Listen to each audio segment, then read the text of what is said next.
Hello my dear students, कैसे हो आप सब। मैं आलोकेश अग्रवाल अकाउंट्स पर ट्रिपल में एक बार फिर आपका स्वागत करता हूं। दोस्तों, आज मैं एक जो चैप्टर स्टार्ट करवाने वाला हूं, इसका नाम है मैनेजमेंट ऑफ कैश। कोई इसे कैश बजट के नाम से कहता है, ये अलग अलग नाम से मैनेजमेंट ऑफ मार्केटेबल सिक्योरिटीज़ के नाम से भी कई बार ये जाना जाता है, अलग अलग तरीकों से जाना जाता है। तो यहाँ पे हम लोग चैप्टर पढ़ने जा रहे हैं जिसका मेन वर्ड है कैश बजट, और ये चैप्टर अलग अलग क्लासेस में सब जगह अवेलेबल है। जैसे मैं जो बुक से पढ़ा रहा हूँ, ये बीकॉम सेकेंड ईयर की बुक है, जिसमें हमारा चैप्टर नंबर है मैनेजमेंट ऑफ कैश के नाम से चैप्टर नंबर 7।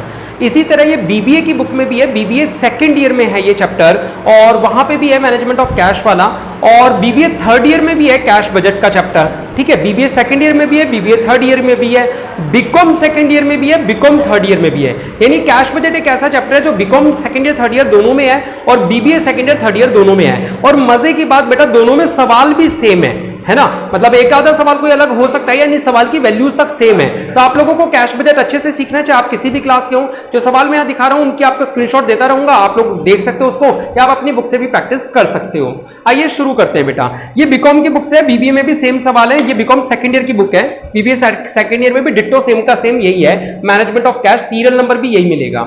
आओ एग्जांपल नंबर 2 से शुरू कर रहे हैं हम लोग। मैनेजमेंट ऑफ कैश क्या होता है या कैश बजट क्या होता है, पहले इसको समझते हैं। करें बेटा, कैश बजट क्या है? कैश का बजट यानी ये वो चैप्टर है जो हम लोग डेली लाइफ में अपने आप करते हैं, मतलब डेली लाइफ में यूज करते हैं बिना इस चैप्टर को पढ़े हुए। कैसे, जरा एक बार पर्सनल लाइफ पे लगाते हैं, बाद में बिजनेस लाइफ पे लगा लेंगे। बेटा रोज हम जब घर से निकलते हैं तो एक बार चेक कर लेते हैं कि हमारे वॉलेट में पैसा पड़ा ही नहीं पड़ा। आजकल खैर जमाना बदल गया, लोग पेटीएम वॉलेट का बैलेंस देख लेते हैं, लेकिन पहले के जमाने में हम लोग क्या करते थे, सुबह देखते थे भैया पर्स में पैसे पड़े हैं या नहीं पड़े, और पर्स में कितने पैसे पड़े हैं देखने के बाद और डालने या नहीं डालने पर्स के अंदर, ये भी पैसा डिसाइड करते थे। कैसे, पहले हम दिन में अनुमान लगाते थे कि यार आज अगर मैं ऑफिस जाऊंगा तो आज सुबह सुबह एक दो बच्चों से तो फीस आने वाली है, थोड़ा सा तो पैसा आ जाएगा। फिर मैंने कहा यार पेट्रोल भी भरवाना पड़ेगा, उसके लिए पैसा जाएगा। फिर मैंने कहा बिजली का बिल का भी ड्यू हो रहा है, वो भी पैसा चुकाना पड़ेगा। मकान मालिक आएगा, उसको रेंट भी देना पड़ेगा। ठीक है, तो इस तरीके से अलग अलग चीजों के खर्चे चुका लेते थे। फिर देखते थे कि और खाने पीने पार्टी करने के खर्चे भी चाहिए होंगे। पैसे आने के सोर्सेज का भी आइडिया लगा लेते थे, आज फलाना बच्चा फीस देगा, फलाना बच्चा फीस देगा, इतने रुपए आज आ जाएंगे और इतने रुपए आज खर्च हो जाएंगे, दिन के लास्ट में भी इतने रुपए तो बच जाएंगे कि खाली जेब हम वापस ना आए। ये आइडिया लगा लेता है हर इंसान। आप लोग भी अगर मान लो अपना बर्थडे मनाना है, तो बर्थडे मनाने से पहले ही उस दिन सुबह से सोच के निकलते हो यार पर्स में डेली के मुकाबले उतना ही कैश रहता है जितना डेली रहता है, एक्स्ट्रा कुछ लेके चलते हो, एक्स्ट्रा ना प्लानिंग करके चलते हो कि फलाना जगह रेस्टोरेंट में जाएंगे तो इतने रुपए का तो खर्चा हो जाएगा, तो इतने रुपए तो एक्स्ट्रा रखते हैं, मुझे शॉपिंग करनी है अपने लिए तो मुझे इतने के कपड़े लाने हैं, ये पैसे रखते हैं। फिर पैसे लाने कहां से हैं, खुद तो कहां से पैसा लाओगे, मम्मी से कितने मिल जाएंगे, पापा से कितने मिल जाएंगे, दादाजी को कितना लूटना है, ये सारी चीजें समझते हो ना। तो यही सब क्या है रियल में, कैश बजट है। बजट का मतलब होता है अनुमान लगाना, अप्रोक्सीमेशन करना कि अगर हम मैनेज करें तो कैसे कैश को मैनेज करें। अब बिजनेस की लैंग्वेज में हम बात करें कि कैश को कैसे मैनेज किया जाता है, तो इसका बड़ा सिंपल सा रूल है। सबसे पहले तो आप ये देख लो आपके गल्ले में पहले से पैसे कितने हैं, उसको बोलते हैं ओपनिंग बैलेंस। कैश में पहले से पैसा कितना है। फिर जैसे जैसे पैसे आने के सोर्सेज होते हैं, आप बता सकते हो बिजनेस में पैसा कहां कहां से आ सकता है, कोई एक सोर्स, गल्ले में पैसा आने के सोर्सेज बताने कहां कहां से पैसा आ सकता है किसी भी बिजनेस में। अरे शुरुआत में तो इतना तेजी से आंसर आना चाहिए। सेल, सर माल बेचा उधार में, माल बेचा नकद में तो पैसा आ गया। और कोई एग्जांपल, रेंट रिसीव्ड, आपने किराए पे कोई जगह दे रखी थी, पैसा आ गया। कोई आपने उधार में माल बेचा हुआ था, उससे जो पैसा आता है। देखो माल दो तरीके से बेचते हैं, सुनना यहाँ पे कॉन्सेप्ट है, माल दो तरीके से बेचते हैं, कैश और उधार। जब कैश में माल बेचते हैं तो तुरंत गले में पैसा आ जाता है, लेकिन जब उधार में बेचते हैं तो पैसा नहीं आता है। जब डेटर से पैसा आएगा उसे बोलते हैं कलेक्शन फ्रॉम डेटर। उसे क्या बोलेंगे अपन लोग, कलेक्शन फ्रॉम डेटर, यानी डेटर से पैसा आ रहा है। और डेटर से टाइमली पैसा नहीं आता, पिछले महीने की सेल करी होगी तब जाके इस महीने पैसा देगा, ऐसा होता है। ठीक है, और सोर्सेज बताओ पैसा आने के।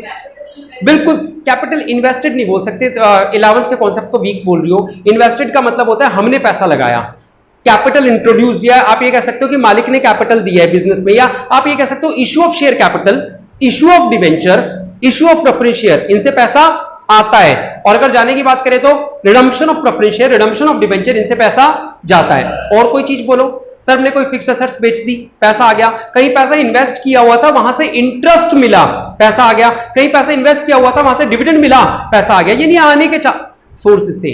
अब जाता कहां कहां है, बोलो जाने के सोर्सेज बोलो। इंटरेस्ट पे किया, उल्टा उल्टा बोलते जाओगे अब सारे, है ना। सर सेल था, कैश सेल, तो यहां हो गया कैश परचेजेस। वहां था कलेक्शन फ्रॉम डेटर, यहां हो जाएगा पेमेंट टू सप्लायर। यहां हमें पेमेंट करनी है डेटर को, है ना, या डेटर को क्रेडिटर को। क्रेडिटर को, तो बोलेंगे पेमेंट टू क्रेडिटर या पेमेंट टू सप्लायर बोल देंगे उधार वाली परचेज के लिए। वेजेस पे करते हैं, सैलरी पे करते हैं, रेंट पे करते हैं, इंटरेस्ट पे करते हैं। अरे पे करने के लिए तो लिमिट नहीं है बेटा, आने की लिमिट होती है, 2-4 तरीकों से ही पैसा आएगा, जाने की तो कोई लिमिट ही नहीं है। पैसा जेब से जाने के बहुत कारण हो सकते हैं, ठीक है, क्लियर है। तो उसके बाद हम बैलेंस निकाल देंगे कि क्या पहले से ओपनिंग बैलेंस था, कितना पैसा आने वाला है, जो जा रहा है उसे माइनस कर दो, तो जो बचा वो क्या हो गया, क्लोजिंग बैलेंस। बस ये था कैश बजट। अब यहां पे आपको छोटी सी एक बात जो मैं कह रहा हूं वो याद रखनी है इस चैप्टर में। जब भी ये चैप्टर बोले आने वाला महीना, तो आपको क्या समझना है, पिछला महीना। मैं एक बात बोल रहा हूं पूरे चैप्टर में याद रखना, जब भी ये बोले आने वाला महीना, अगला महीना, तो आपको उसको पढ़ना क्या है, पिछला महीना। वो बोलेगा अगला महीना और आपको समझना क्या है, पिछला महीना। आओ मैं आपको एक बात समझाता हूं। इससे सवाल में एक लाइन लिखी होती है, अक्सर हर सवाल में आएगी, द क्रेडिट सेल्स या the cash receive from debtors या cash receive from debtors after 1 month of sale या in the next month of sale या in the following month of sale. अलग अलग वर्ड है, तीनों का मीनिंग यही है कि जब आप उधार में माल बेच रहे हो उसे पैसा कब मिल रहा है आपको, अगले महीने में। नेक्स्ट मंथ का मतलब भी यही, following the month of sale, following the month of sale का मतलब सेल से अगले महीने में जो महीना आ रहा है। जैसे मई को कौन फॉलो करता है, जून, तो मई का पैसा जो मई में बेचोगे वो कब रिसीव होगा, जून में होगा। या आप ये बोलो नेक्स्ट मंथ, फॉलोइंग मंथ, या जो भी बोलो, तीनों का मीनिंग ये है कि अगले महीने में पैसा मिल रहा है। लेकिन इसको हमें क्या समझना है, कैश बजट का चैप्टर बनाते समय हमें समझना है पिछला महीना। क्यों, जरा ध्यान से सुनना। मान लो मैं बजट बना रहा हूं अप्रैल मई जून 3 महीने का, आप मुझे बस ये सोच के बताओ कि मुझे अप्रैल में कौन से महीने की सेल का पैसा मिलेगा, जो मैं मई में बेचूंगा उसका पैसा अप्रैल में मिलेगा, या जो मैंने मार्च में बेचा होगा उसका पैसा अप्रैल में मिलेगा। ये बात समझ में आई। यानी वो बोलता है following the month of sale, तो हमें क्या समझना होता है कि जब मैं अप्रैल की कैलकुलेशन करूंगा तो मैं 1 महीने पुरानी बोल करूंगा। आज का अगर उसने कहा second month following the month of sale, यानी सेल से 2 महीने बाद पैसा मिलता है, तो इसे हम क्या पढ़ेंगे, 2 महीने पहले पढ़ेंगे। यानी अप्रैल के महीने में जून में जो बेचूंगा उसका पैसा मिलेगा, या फरवरी में जो बेचा होगा उसका पैसा मिला। ये दिमाग में कॉन्सेप्ट गया। यानी वो बोल रहा है +2 तो मैं बोलूंगा -1, वो बोलेगा +1 तो मैं बोलूंगा, मैंने उल्टा गलत बोला, +2 -2 +1 -1। समझ में आ रहा है, उल्टा पढ़ना है आपको। अब हम चैप्टर शुरू कर सकते हैं, बहुत ही आसान चैप्टर है, कैलकुलेटर जरूर रखना अपने पास में, ठीक है। चलो आ जाओ, एग्जाम्पल नंबर 2 से शुरू कर रहे हैं। पहला क्वेश्चन सीधा ही बमफोड़ सवाल है, बाद में करेंगे। हाँ, तो पहला सवाल, सेकंड एग्जाम्पल कर रहे हैं हम लोग। फ्रॉम द फॉलोइंग, जब हम बीकॉम 3rd ईयर की बुक से करते हैं तो वहां पर लेवल बाय लेवल है, शुरुआत से धीरे धीरे करके। इसमें क्या गिनती के 4-5 सवाल दे रखे हैं बस चैप्टर में, और सारे अच्छे वाले उठा के रख दिए एक साथ। कहते हैं 2nd ईयर में बच्चे पे बमफोड़ दो, 3rd ईयर में आराम से सिखाएंगे धीरे धीरे धीरे धीरे, ठीक है। चलो सेकंड क्वेश्चन, एग्जाम्पल नंबर, मैं स्क्रीनशॉट दे देता हूं बच्चों को एक बार। 2nd ईयर का फाइनेंशियल मैनेजमेंट, 3rd ईयर का business bursting.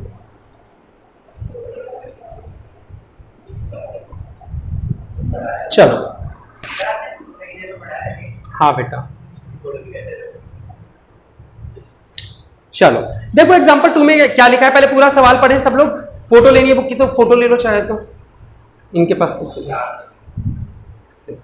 From the following budgeted figures prepare a cash budget. कितने महीने का कैश बजट बनाना है, 3 महीने का बनाना है, एंडिंग 30 जून। एंडिंग 30 जून का मतलब जून लास्ट महीना होना चाहिए, यानी जून मई अप्रैल। तो कौन कौन से महीने का बनाएंगे, अप्रैल मई जून। एंडिंग 30 जून लिखा है 3 महीने में, तो यानी जून लास्ट वाला महीना होना चाहिए। तो जून से पहले मई, मई से पहले अप्रैल। तो कौन कौन से 3 महीने का बनेगा, अप्रैल मई जून। तो यहां पे हम पढ़ रहे हैं कैश बजट का चैप्टर, मैनेजमेंट ऑफ कैश के नाम से भी मिलेगा, ठीक है। और ये है हमारा एग्जाम्पल नंबर 2। यहां पे हम लिखेंगे पर्टिकुलर्स, और यहां पे 3 महीनों के नाम अप्रैल मई जून।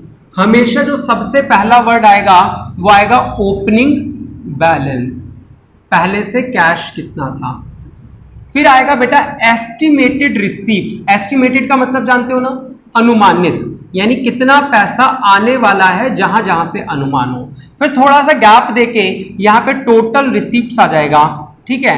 और फिर हेडिंग आएगी एस्टिमेटेड पेमेंट्स। क्या आएगी, एस्टिमेटेड पेमेंट्स, यानी जहां जहां पैसा जाने वाला है वो अनुमान लगा लो आप लोग, एस्टिमेटेड पेमेंट्स। और उसके बाद ठीक है, यहां पे टोटल पेमेंट्स आ जाएंगी, इसको बी नाम दे देंगे, फिर क्लोजिंग बैलेंस निकाल देंगे। क्लोजिंग बैलेंस का मीनिंग क्या होगा, ए माइनस बी, यानी टोटल जो पैसा आया माइनस जो पैसा गया, ठीक है, वो क्लोजिंग बैलेंस। आओ बेटा शुरू करते हैं सवाल। सवाल में हमें 4 वैल्यूज दे रखी हैं, एक सेल्स की है और 3 महीनों की नहीं 6 महीनों की वैल्यूज दे रखी है, जनवरी फरवरी मार्च अप्रैल मई जून। बनाना केवल अप्रैल मई जून है, लेकिन वैल्यूज कितने महीनों की दे रखी है, 6। जनवरी से लेकर जून तक की सेल दे रखी है, जनवरी से जून तक की मटेरियल दे रखी है। बेटा मटेरियल हम खरीदते हैं ना, यानी मटेरियल हमारा परचेज वाला पॉइंट है, सेल तो सेल का पॉइंट है, मटेरियल खरीदते हैं यानी ये कौन सा पॉइंट है, हमारा परचेज वाला पॉइंट है। वेजेस पेमेंट से रिलेटेड पॉइंट है, और ओवरहेड, ओवरहेड का मतलब होता है खर्चे, वो भी हमारा पेमेंट से रिलेटेड पॉइंट है। यानी कैश आने से रिलेटेड केवल एक ही चीज सेल, जाने से रिलेटेड मटेरियल है, वेजेस है और ओवरहेड है। 3 चीजें तो यहां बता दी। नीचे बताया एक्सपेक्टेड कैश बैलेंस ऑन 1 अप्रैल 20,000। 1 अप्रैल यानी इस साल महीने के शुरू में जो ओपनिंग बैलेंस है अप्रैल का कितना है, वो 20,000। बेटा ओपनिंग बैलेंस हमेशा केवल पहले महीने का बताया जाता है, आप पहले महीने का क्लोजिंग बैलेंस कैलकुलेट करोगे तो वो जो निकलेगा वो मई का ओपनिंग बन जाएगा। क्लियर है, अच्छा ठीक है। अब अदर इंफॉर्मेशन, सवाल में हमेशा पहले अदर इंफॉर्मेशन पढ़नी है आराम से रिलैक्स होके, फिर उनकी मार्किंग करनी है ऊपर की उसके क्या एडजस्टमेंट्स होनी है। सुनो, material and overheads are to be paid during the month following the month of supply. 2 बातों बोल रहा है, एक मटेरियल के बारे में भी बोल रहा है और ओवरहेड के बारे में भी। मटेरियल एंड ओवरहेड्स दोनों के बारे में बात चल रही है। Are to be paid during the month following the month of supply, यानी इनके पैसे कब चुकाने हैं, अगले महीने चुकाने हैं। हाँ, तो हम क्या करेंगे, हम अपने सवाल में जहां पर मटेरियल लिखा हुआ है उस मटेरियल के ऊपर जाके लिख देंगे -1m, जहां ओवरहेड लिखा हुआ है वहां पे भी जाके क्या लिख देंगे, -1m। लिख दो, बुक में लिख दो, मटेरियल के ऊपर लिख दो -1m और ओवरहेड के ऊपर भी क्या लिख दो, -1m। क्यों लिखेंगे, क्योंकि सवाल बोल रहे हैं इन दोनों का पैसा 1 महीने लेट चुकाना है, तो हम क्या समझेंगे, हम कौन सी वैल्यू उठाएंगे, 1 महीने पहले वाली वैल्यू उठाएंगे। चलो ये तो पहला पॉइंट हो गया। Next point, wages are to be paid during the month in which they are incurred, यानी वेजेस किस समय देने हैं, जिस महीने के वो हैं उसी महीने वेजेस हमें चुकाने हैं। तो यानी वेजेस पे तो कुछ नहीं डालना, वो तो जिस महीने के हैं उसी सेम मंथ के लिख देंगे। टर्म्स ऑफ सेल्स को थोड़ी देर के लिए छोड़ दो क्योंकि अपने आप में पॉइंट है अच्छे वाला। चौथा point, preference dividend 30,000 is to be paid on 1 May. कह रहे प्रेफरेंस डिविडेंड जो है वो मई में देना है। बेटा पैसा जाएगा ना, तो बस मई के महीने में 30,000 रुपए लिख देंगे प्रेफरेंस डिविडेंड के। और शेयर कॉल मनी, बेटा कॉल मनी से पैसा जाता है या आता है, आता है। ऊपर आएगा कॉल मनी 25,000, ड्यू कब होगी, अप्रैल में और जून, तो अप्रैल में 25,000 और जून में 25,000 डाल देंगे। फिर plant worth 10,000 is to be installed in the month of January. हमें एक प्लांट लगाना है, एक सेटअप लगाना है, जो सेटअप लगेगा कब, जनवरी में, and the payment is to be made in the month of June. एक बात बताओ, जनवरी का तो बना ही नहीं रहे, प्लांट सेटअप जनवरी में हुआ है लेकिन उसकी पेमेंट कब करनी है, जून में। तो हमें यहां जनवरी का तो बनाना है लेकिन जून का तो बनाना है, जून में पेमेंट होगी तो जून में लिखूंगा ही नहीं लिखूंगा प्लांट की पेमेंट। ठीक है, हमने भी सेल वाला पॉइंट छोड़ा है, बाकी सारे पॉइंट अटेम्प्ट कर देते हैं। सबसे पहले हम लिखते हैं परचेज ऑफ मटेरियल, इस हेडिंग के अंदर सबसे पहला क्या आ जाएगा, परचेज ऑफ मटेरियल। और यह हिंट के लिए लिख रहा हूं -1m। -1m का मतलब यह प्रीवियस मंथ, यहां पे -1m तो मेरी हिंट है, यहां पे क्या लिख दूं मैं, पीएम। पीएम का मतलब क्या होता है, प्रीवियस मंथ। तो मेरे को अप्रैल की परचेज मत बताना, मेरे को अप्रैल से पहले वाली परचेज बताओ, मार्च वाली बताओ। मटेरियल की वैल्यू बोलो, मार्च में क्या था, 50, 56 और 62। यहां लिखूंगा 50,000। मई से पहले अप्रैल था, कितना लिख दूंगा, 56,000। जून से पहले मई था, कितना लिख दूंगा, 62,000। बताओ बात समझ में आई या नहीं आई, आ गई। दूसरा पॉइंट था ओवरहेड, तो ओवरहेड की पेमेंट भी क्या करनी है सर, 1 महीना पहले की करनी है, तो प्रीवियस मंथ लिख दूं। इसमें भी मुझे मार्च की बताओगे आप लोग, अप्रैल में कितना है बेटा, 6,800, 7200 और 8600, 6,800, 7200 और 8600। ठीक है, यानी 1 महीना पहले की। फिर उसने बोला वेजेस तो करंट मंथ में ही देने होते हैं, यानी सेम महीने की बताओगे। 56, 62 और 50 आ रहा है समझ, 56 100 है या 1000 है, सॉरी मैंने गलत पढ़ लिया, क्या है वेजेस 12,400, 13 और 14, 12,400, 13 और 14,000। फिर वेजेस के बाद उसने कौन सा पॉइंट बोला था बेटा, सेल तो पढ़ाएंगे, प्रेफरेंस डिविडेंड 30,000 वाला बोला था, है ना, कब देना है, मई में। तो बेटा यहां पे लिख दूं प्रेफरेंस डिविडेंड, ये केवल मई में देना, कितने रुपए देने मई में, 30,000। फिर कौन सा पॉइंट था, share call money, call money तो ऊपर आ जाएगी, अप्रैल और जून में 25-25 डालना बेटा, ठीक है। और हाँ, इसकी पेमेंट जून में करनी है 10,000 की, तो प्लांट जून में कर दिए कितने, 10,000। बताओ समझ में आया नहीं आया, आ गया सबको समझ। एक और पॉइंट था शायद, नहीं, हो गए। अब सेल का पॉइंट बचा है। सेल ही एक ऐसा पॉइंट है जो मतलब आप लोगों को इसमें समझना है, बाकी तो सारी इजी बात थी, नॉर्मल बात थी। सेल के लिए बनाएंगे एक वर्किंग नोट, क्योंकि एक बड़ी सी कहानी उसने बोली है, पहले उस कहानी को समझेंगे, जब वो कहानी समझ में आ जाएगी तो उसका वर्किंग नोट बनाना है। ध्यान से पूरी अटेंशन सेल वाले पॉइंट पे, जिन्हें अभी स्क्रीनशॉट नहीं ले रखा वो एक बार दोबारा से सेकंड पॉइंट ये देख लें। चलो शुरू करते हैं। लिखा है the terms of credit sales are, terms of sales में क्या लिखा है, the terms of credit sales are payment by the end of the month following the month of sale. बेटा ये जो सेल है, सुनना जरा, ये कैश भी होती होगी, उधार में भी होती होगी। फिलहाल वो कौन से बारे में बात कर रहे हैं हमसे, क्रेडिट के बारे में बात कर रहे हैं, हाँ या ना, क्रेडिट के बारे में बोल रहे हैं। उन्होंने क्या बोला हमसे, कह रहे हैं bye the end of the month of following, यानी कितने महीने देरी से पैसा मिलता है, 1 महीना देरी से पैसा मिलता है, यानी जिस महीने माल बेचोगे उसके अगले महीने की लास्ट डेट तक पैसा मिल जाएगा डेटर से। अभी बात खत्म नहीं हुई, उन्होंने बोला half of the sales are paid when due and the other half to be paid during the next month. इस लाइन का मतलब समझ रहे हो, मैं जब डेटर को माल बेचता हूं, नहीं नहीं नहीं नहीं नहीं नहीं, पेड व्हेन ड्यू का मीनिंग क्या हुआ, सुनना, ड्यू ड्यू ड्यू का मीनिंग क्या हुआ, मैंने कस्टमर को उधार में माल बेचा, मैंने कहा भैया मैं 1 महीने तक की उधारी देता हूं, आज जो भी तारीख है फर्क नहीं पड़ता, अगले महीने की लास्ट डेट तक पैसा दे जाइए। मेरी टर्म्स तो यही है, मेरी क्रेडिट टर्म्स, यानी उधार में बेचने की टर्म्स क्या है, मैं ग्राहक से ये कहता हूं कि भैया उधार तो दे रहा हूं लेकिन अगले महीने की लास्ट तारीख तक तू मुझे पैसा दे जाइए।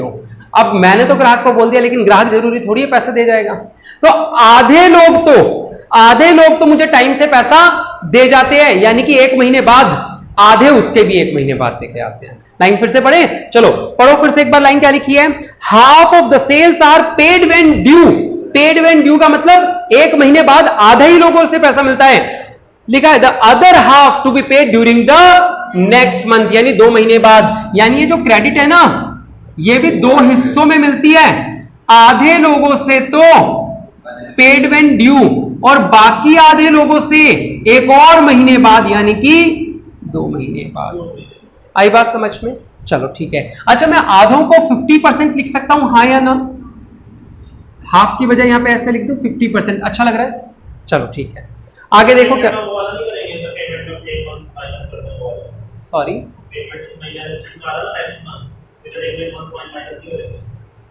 -2m कर तो दिया, 1 महीना तो पहले से देरी थी और उन्होंने नेक्स्ट मंथ और बोला, तो 1 और 1 कितने हो गए, 2m दिया।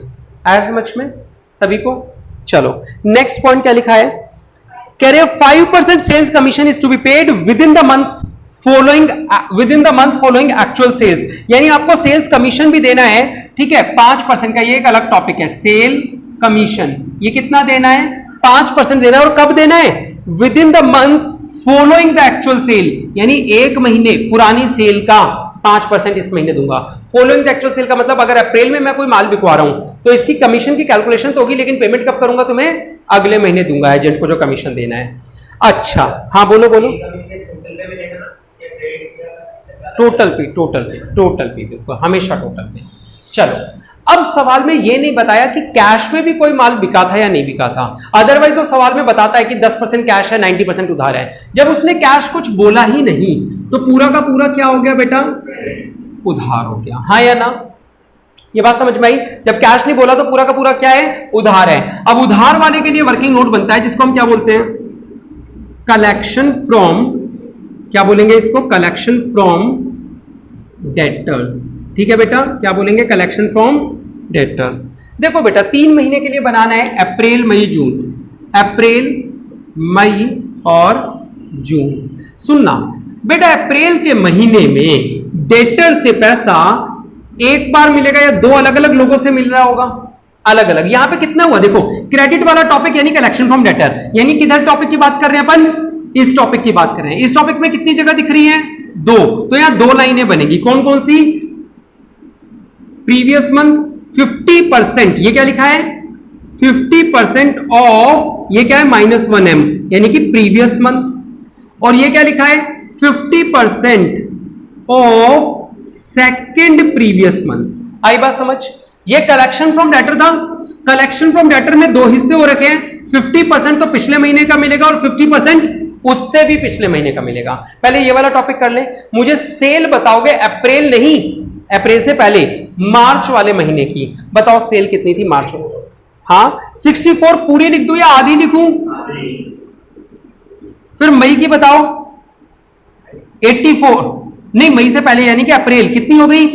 80 का आधा 40, फिर 84 का आधा 42। ये बात समझ में आई?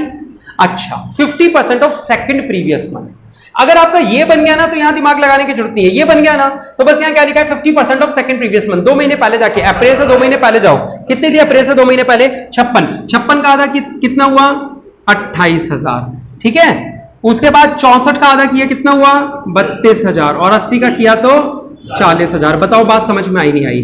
2 8 10, 1 और 2 3 और 3 6, 60,000। ये कितना हुआ? 72,000। और ये कितना हुआ? 82,000। ये वर्किंग नोट नहीं समझ में आया तो पूछ लो। ये वर्किंग नोट क्या कहता है? ये वर्किंग नोट ये वाली बात कहता है सर आपको क्या बनाना है, आप दिमाग मत लगाओ। अगर ये बन चुका है तो 50% तो प्रीवियस मंथ का जो पिछले महीने की सेल थी उसका 50% लेते हुए चलो, और यहां पे क्या करो? 50% ऑफ 2 महीने पुरानी सेल, यानी अप्रैल से 2 महीने पहले क्या था? फरवरी की सेल का 50%, मार्च की सेल का 50% और अप्रैल की सेल का 50%। समझ में आ रहा है? ये कौन सी सेल का है? फैब का, ये मार्च का और ये अप्रैल का। ये मार्च का, ये अप्रैल का और ये मई का 50% है। आ रहे? चलो अब यहां पे लिख दोगे क्या? Collection from debtors. कितना है? 60, 72 और 82। 60, 72 और 82। तो यहां पे टोटल रिसीप्ट लिख दे। यहां पे था टोटल रिसीप्ट कितना हो गया? 1,05,000। अब बच्चे जल्दीबाजी में क्या करते हैं, यहां पे भी लिख देते हैं 72। ये गलत है। कैश बजट के चैप्टर में हमेशा ऐसे सॉल्व किया जाता है, ठीक है? ऐसे ऐसे नहीं, पहले ये लाइन पूरी सॉल्व होगी। हाँ 8 और 4 12, 1 और 2 3 और 6 9, 1 और 5 6। अरे नहीं, बिल्कुल सही बेटा, कमीशन भी तो करना है। कमीशन आओ, वर्किंग नोट 5% सेल कमीशन था। सेल कमीशन कितना था? 5% ऑफ प्रीवियस मंथ। तो यहां क्या लिखूंगा? 5% ऑफ सेल, लेकिन कौन से महीने की सेल? Of previous month. याद है? पिछले महीने की जो सेल होगी उसका 5%। बताओ बेटा अप्रैल से पहले वाली महीने की सेल कितनी थी? मार्च की 64 का 5%, 5 और 20, 5 30 और 2 3,200। ठीक है, और फिर अप्रैल के महीने की 80 का 5% 4,000, और फिर कितनी? तो 4,200। चलो बेटा ये कितना है? 72,400। बैलेंस निकाल दो बेटा। 1,05,000 माइनस 10, तो 4 और 6 10, 1 और 2 3 और 2 5, 7 और 3 10, 32,600 आ रहा है। मैच कर लो। यहां लग दोगे कितना? 32,600। तो ये आ जाएगा कितना? 600। 2 और 2 4, 3 और 7 10, 1,04,600। यहां टोटल करो कितना आएगा? 200। 6 और 7 13 और 3 16 और 4 20, 2 और 3 5 और 1 6 और 5 11, 1,10,200। माइनस करो इसमें से, ये तो नेगेटिव आने वाला है। 6 और 6 12, 1 और 4 5 और 5 10, 1 और 0, बस 5,600 नेगेटिव आ रहा है। चेक कर लो। अब जब अगली कैलकुलेशन करो तो ध्यान से करना, यहां 5,600 पे ब्रैकेट लगाना, ये प्लस नहीं माइनस करनी है बेटा हमें, है ना? तो 6 और 4 10, 1 और 5 6 और ये 1, 2 और 8 10, 1,01,400। यहां पे कर दो 6 और 2 8, 4 और 4 8 और 8 16 और 2 18, 1 और 1 2 और 1 3 और 6 8, 88,800। तो 8 और 6 14, 1 और 8 9 और 2 11, 1 और 8 9 और 1 10, 12,600 आंसर आ रहा होगा लास्ट वाला। चेक कर लो। 2,600 पक्का? तो ये 88 नहीं होगा। फिर 6 और 2 8, 2 और 8 10 और 4 14 और 4 18, 1 और 6 7 और 1 8 और 1 9, ये 98 है। बताओ बेटा, समझ आया नहीं आया? तो ये जो पॉइंट था ये स्टार पॉइंट था। इसी तरीके से आने वाले सवालों में जैसे वो वर्किंग नोट बनाए ऐसे और भी वर्किंग नोट बनेंगे। कॉन्सेप्ट ये वाला रहेगा, ठीक है? आ रही बात समझ? वो कॉन्सेप्ट है। चलो आप इसका स्क्रीनशॉट ले लो, कॉपी कर लो। हाँ बेटा, अब अगले एग्जाम्पल पे चलते हैं। सेकंड के बाद मैं सीधा आपको लेके चल रहा हूं एग्जाम्पल नंबर कौन सा बेटा? 10, ठीक है? एग्जाम्पल नंबर 10 पे चल रहा हूं। 10 के अलावा भी अगर आप 11 देखो तो होमवर्क पे दे दूंगा, बहुत ही इजी सवाल था 11th वाला, तो ठीक है। ये 11th कर लेते हैं पहले, इस चैप्टर का सबसे लास्ट क्वेश्चन सबसे पहले कर लेते हैं, फिर देखेंगे बीच वाले भी। 10 की ले ली तो 10 कर लेते हैं। चलो एग्जाम्पल नंबर 10 कर लेते हैं, कोई दिक्कत नहीं है।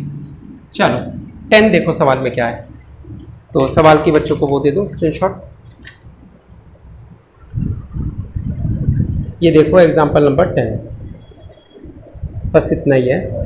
देखो सवाल में क्या लिखा हुआ है, सवाल पढ़ेंगे पहले आराम से। सवाल में लिखा हुआ है B limited starts manufacturing on 1 January. जनवरी से हमने काम चालू किया और लास्ट में क्या लिखा है? Prepare a cash forecast for 6 months ignoring stock. तो हमें 6 महीने का बनाना है। तो इस बार जो बनाना है वो कौन कौन से महीने का बनेगा? जनवरी, फरवरी, मार्च, अप्रैल, मई और जून। यही लिखा है ना 6 महीने का। चलो पढ़े। तो लिखा हुआ है the prime cost of a unit expects to be 20 रुपए। यानी हम एक जो प्रोडक्ट बना रहे हैं वो प्रोडक्ट कितने रुपए का बनता है? टोटल 20 रुपए का बनता है, जिसमें से 8 रुपए मटेरियल के लगते हैं और 12 रुपए लेबर के। दो सामान मटेरियल लेबर से सामान बनेगा तो 8 रुपए मटेरियल पे खर्च होंगे हर एक यूनिट पे और 12 रुपए लेबर पे। इन एडिशन इसके अलावा वेरिएबल एक्सपेंडिचर भी होगा, per unit is expected to be ₹4। इसके अलावा एक वेरिएबल खर्चा भी होगा जिसका रेट क्या है? 4 रुपए पर यूनिट का खर्चा है। और लिखा है fixed expense per month will be 15,000। और फिक्स्ड एक्सपेंस तो पक्का 15 होंगे ही, वो तो बिना सोचे समझे सब में 15 आ जाएगा। आगे पढ़ो। Payments for material is to be made in the month, underline कर लो, फॉलोइंग द परचेज। यानी पेमेंट जो परचेज वाली होगी, ठीक है, पेमेंट ऑफ मटेरियल, वो सेम महीने की होगी या एक महीने पहले वाली लिखेंगे? पेमेंट फॉर मटेरियल या मटेरियल परचेज्ड, नहीं अभी देखेंगे क्या है। बस ये याद रखो कि एक महीने पहले की लिखनी है। आगे क्या लिखा हुआ है? Expenses are payable in the month, नहीं, 1/3 of the sale will be for cash. यहां पे सेल का पॉइंट बनाओ कहीं पे, ये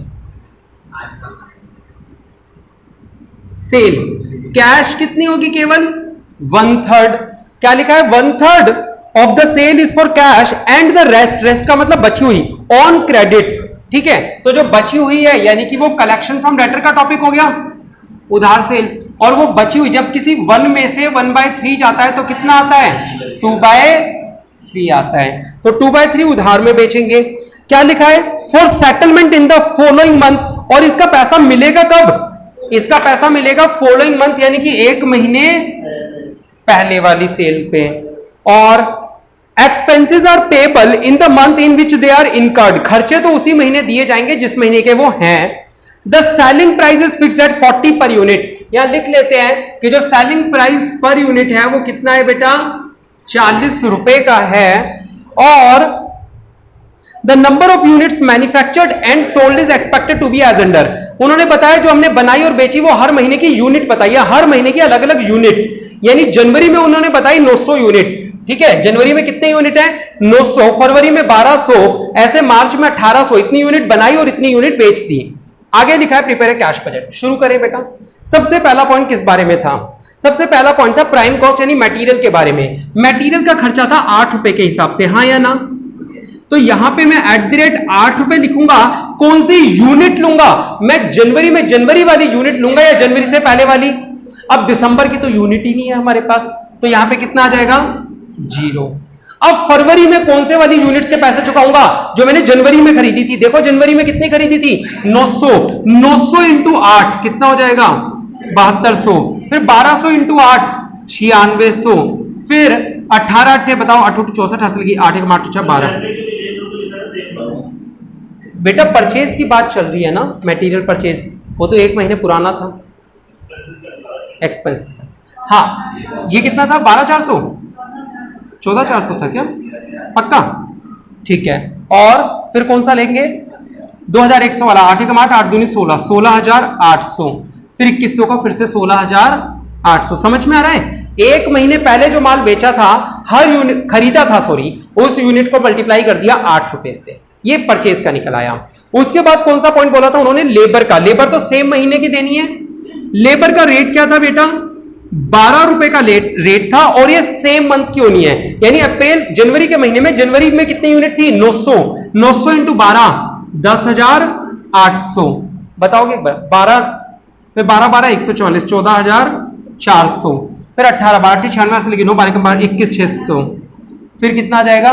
12 कम 12 से लगी 12 दूनी 24 और 1 25,200, 25,200 और 12 चौक 48 से 4 12 दूनी 24 4 28,800। सेम महीने की वैल्यू से, यूनिट से 12 रुपए को मल्टीप्लाई कर दिया, तो लेबर का भी हो गया। अब वेरिएबल का पॉइंट था, कितने का था? 4 रुपए का।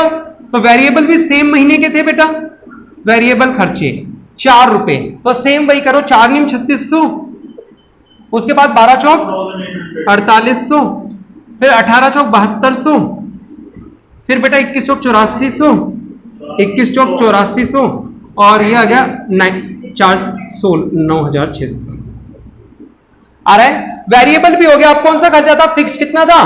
15,000। बेटा फिक्स्ड वाले जो 15,000 हैं वो तो सब में सेम रहेंगे।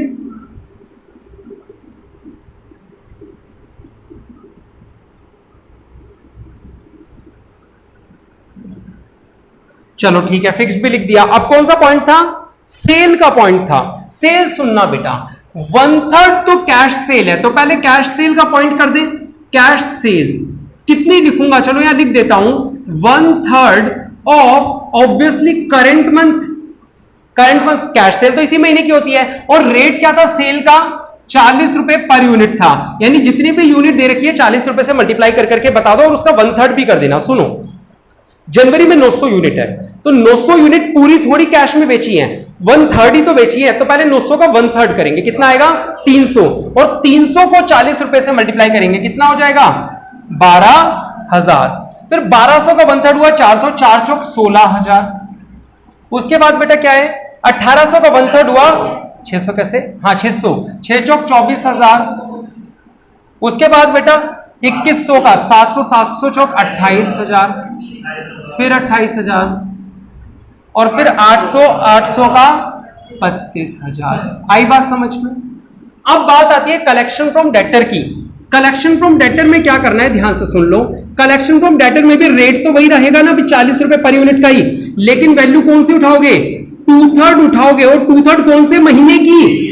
एक महीने पहले, यानी प्रीवियस मंथ की। तो पहले प्रीवियस मंथ उठाओ, जनवरी से पहले तो था ही नहीं कुछ, तो 0। अब फरवरी में आओ, फरवरी में कौन सा उठाओगे? जनवरी वाला। जनवरी उठाओ बेटा, 900, 900 का 2/3 किया 600, ठीक है, 900 का 2/3 किया 600, 600 को 40 से किया तो 24,000। फिर कितना हो जाएगा कर करके बताओ? 32,000, 48,000, 56,000, 56,000। निकाल लोगे? आपने सर कैसे निकाला? बेटा देखो, ये 1/3 था, इससे 2/3 अगले महीने में मिल जाएगा, यानी इसका 16 दूनी 32, 24 दूनी 48।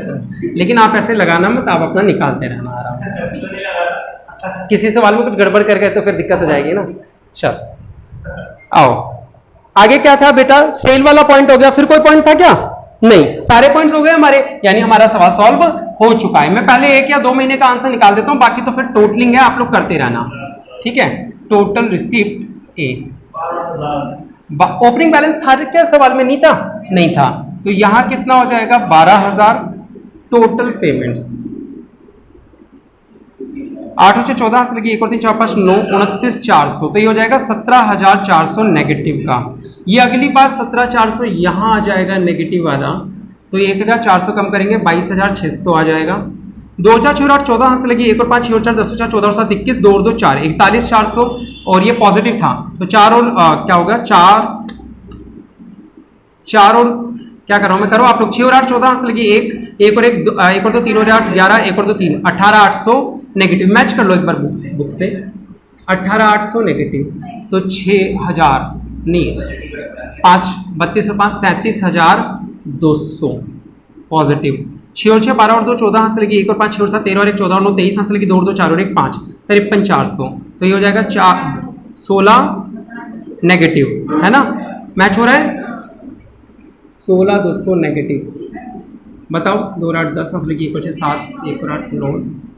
हाँ उसके बाद 4 और 2 6 और 4 10 हासिल की 1 और 5 6 और 14 5 19 4 23 2 और 1 3 और 2 5 और 1 6 है ना। तो 8 और 2 10 हासिल की 5 2 13 1 और 5 कितना आएगा 3200।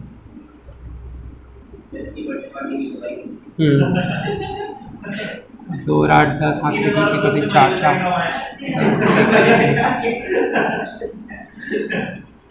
10 4 14 हासिल की 1 और 5 6 और 8 14 5 19 25 हासिल की 3 और 2 5 और 1 4 7 ये लो आ गई व्यवस्था हो गई 4 और 4 8 5 5 10 1 और 7 और 8 15 400 तो आ गए। क्या बात कर रही हो बेटा कैसे आएगा नेगेटिव 400 5 और 2 7 और 6 13 1 और 5 6 और 3 9 और 1 बुक से मैच कर लो ना आंसर। 33,200 लास्ट आंसर आ रहा है क्या आया समझ। तो बेटा इस सवाल के अंदर इंपॉर्टेंट पॉइंट फिर से मैंने कहा कि सेल वाले पॉइंट थे, समझ में नहीं आए तो पूछ लो, बाकी तो आसान थे, आ गए होंगे। चलो ठीक है आप इसका स्क्रीनशॉट ले सकते हैं। आज के लिए इतना ही, कल मिलेंगे अगली क्लास में नए सवालों के साथ, तब तक के लिए शुक्रिया। जय हिंद जय भारत।